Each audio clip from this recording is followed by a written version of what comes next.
বুঝছস মামা, আজকে বেটা রোজাটা রাখতে অনেক কষ্ট হয়ে গেছে বুঝছস। যে কাজের যে প্যারা, আমার রোদটা একটু বেশি গেছে আজকে। হ্যাঁ মামা আসলে কষ্ট হয়ে গেছে আমার। হ্যাঁ, ওই দেখ ওই মোস্তাকিম যায়। এই মোস্তাকিম এদিকে আয়।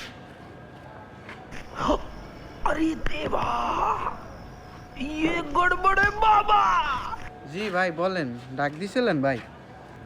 এ বেটা, রমজান মাসটা আয় পড়ছে, রোজা টোজা রাখো। ভাই এটা আপনি কি কইলেন? রোজা রমজানের দিন আপনার মনে এসব কথা শুন মানে আপনি বড় ভাই, ওই আমি এখন কি ছোট আছি? রোজা তো আমি রাখি, দুইটা রোজা দুইটাই রাখছি ভাই।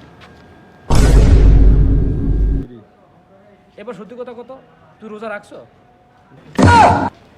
ভাই সত্যি কথা বলতে রোজা একটাও রাখি।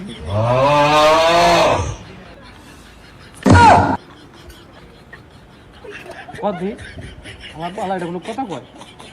মনে হয়ে গেছে। কাফের কাফের তারপরে